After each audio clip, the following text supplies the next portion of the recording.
mais xëy na am na yi lenn loo xam te ne àdduna ci xëy na lu jëm ci les Sénégalais de l'extérieur et tout ak benn xew-xew boo xam te mu ngi amee woon foofee ca Brésil ba am suñu benn doomu réew bu fa ñàkk bakkanam démb gis nañu seen benn collègue Pape Djibril Fall nekk également président du parti Les Serviteurs mu ne xëy na les informations yi nga xam te ne moom la premier ministre bi am c'est pas les bonnes informations mu dem sax ba ne moom xamul actuellement urgence yi nga xam te ne moom la Sénégalais yi soxla ba tax xëy na mu taxawee anam li nga xam noonu la taxawee yow loolu yow également noo koy. Pape Djibril Fall j'ai comme impression qu'il ne vit pas dans ce pays. pourquoi dama am yaakaar di Pape Djibril Fall. nekkul ci réew mi. Ensuite aux internautes de 313. je pose une question. Pape Djibril Fall il y a 3 ou 4 ans. et Pape Djibril Fall aujourd'hui ses propos. Je rapporte ces propos dans une émission d'une télé de la place.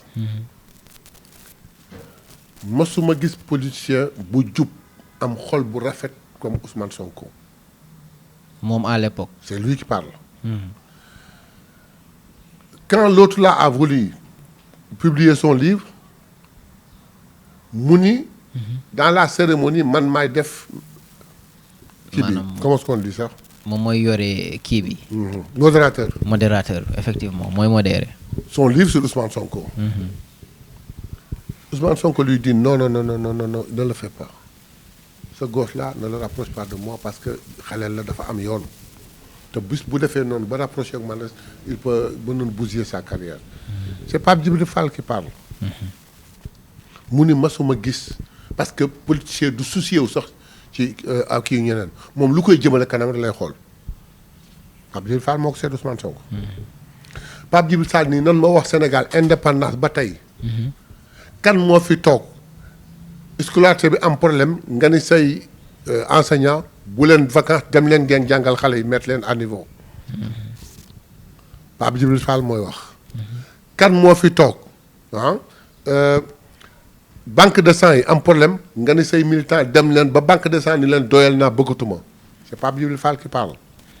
Pape Djibril Fall moo ni fii lañuy toog Sénégal am problème mbay mu ni xale yu Sénégal ku ne xam nañ leen. mu ne xale yi ay ca tool ya xale yépp waaxu dem ca tool yi vacances patriotiques yi. ci Ousmane Sonko rek lañ ko gisee. Je n'ai jamais vu un politicien comme Ousmane Sonko. 3 ans après. il change. et lui il pose des questions. vous lui faites des affirmations. que Ousmane Sonko xawul li xew ci dëkk bi. Ousmane Sonko maîtriser wul dëkk bi. Ousmane Sonko qu'est-ce qui a changé entre temps. tout le Sénégal sait que Ousmane Sonko c'est la constance. donc changement bi ci moom la na xoolaat boppam. lui n'a pas droit à la parole. Amsatou Sow Sidibé mi ngi fii. Amsatou Sow Sidibé mi ngi fii. il n'a pas droit à la parole. c'est-à-dire. moom moo jëloon parrainage Amsatou Sow Sidibé jaaraat ci suuf dem di ko excuser wu kooku ni ko wax ko publiquement ni nga waxoon yëpp. mais damay résumer yëpp en une phrase sa phrase. muy ban. moom moo wax vidéo baa ngi daw. un politicien.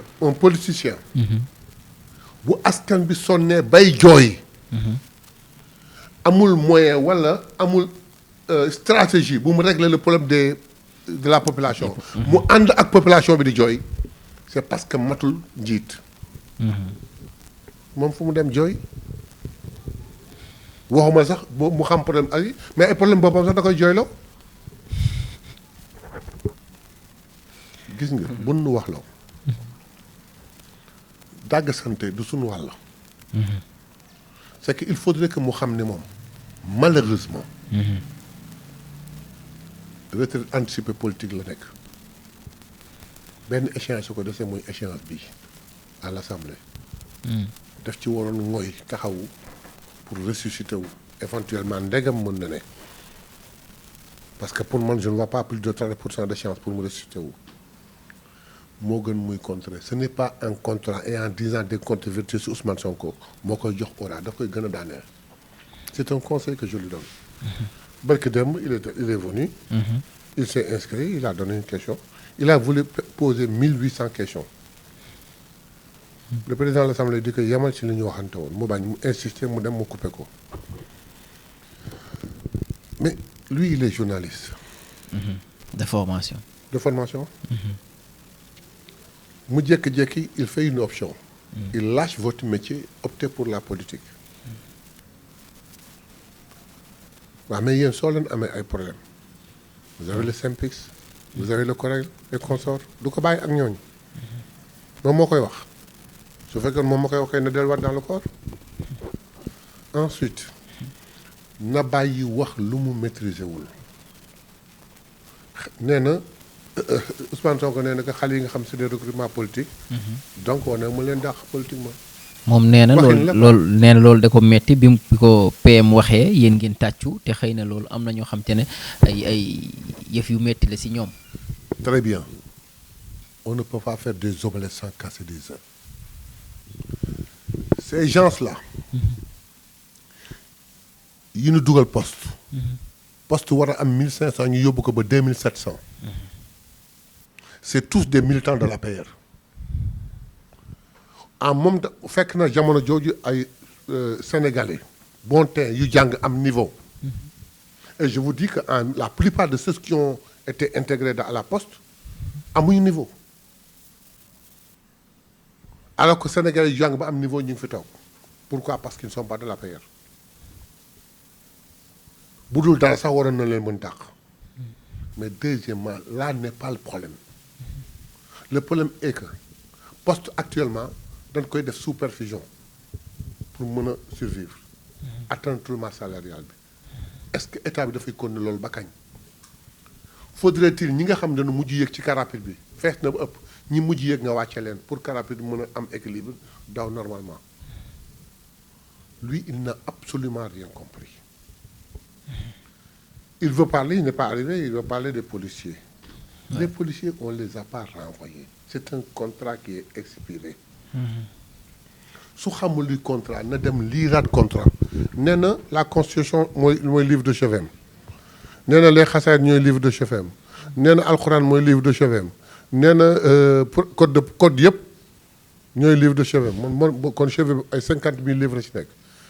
kon il n'aurait pas oublié l'article que le premier ministre lui a cité. day wax rek lu ko neex. parlant des contrats expirés de la police. fan la jóge il faut ñu rappeler historique bi. Macky Sall bi mbedd mi jaxe xale yi nekk ci mbedd mi mu jax. si leen trouver une stratégie qui consiste à sortir une bonne partie de ces gosses de la rue. boole kaak ay gossam yi xaar. parce que bu jëloon ay xaleeram kese. àdduna tukki mu ni su jëlee ci rue bi ay quelques xaleel boole ka ay xaleem dugal leen dans la police. dana wàññi xale yi dans la rue ci xeex bi. deuxièmement ñooñu dinañ ko mën a renforcer la police de façon à contrer les gosses. ñu def benn programme de recrutement. tudde leen ay auxiliaires. ñu wax ko ni ko déet góor gi déedéet. auxiliaire. muy police wala gendarmerie day fekk mu def le service militaire. mu ni kon na leen tudde ay volontaires. policier adjoint ci la jëkk am problème ak Jean Baptiste. bi mu leen tuddee. volontaire bu mu leen tuddee volontaire. wax Jean Baptiste ne que nomenclature kii gendarmerie gisuma ci volontaire mi ngi yem ci auxiliaire. donc man je n'en veux pas. mu xëpp lépp police. ñu signé un contrat de 4 ans.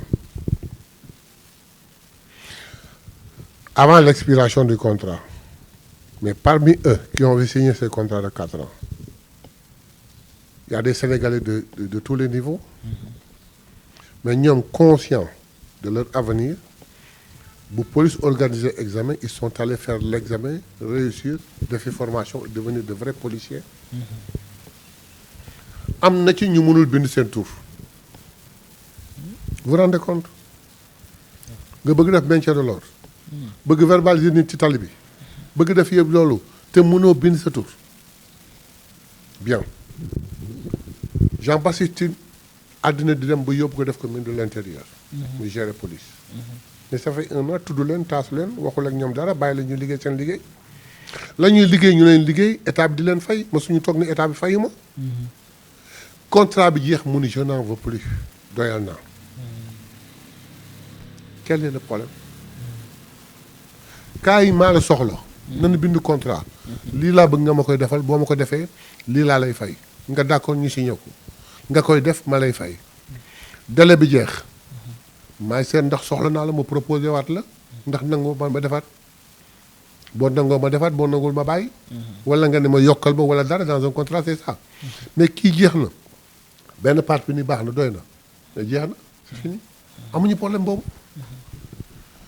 il faut que sénégalais yi xam ni nguur gi ñafe bi muy ñafe restriction yi muy def pour bañ Sénégal suux la mais yéene bi mu am ci askan bi te askan bi ñoom ñooñu ci lan bokk.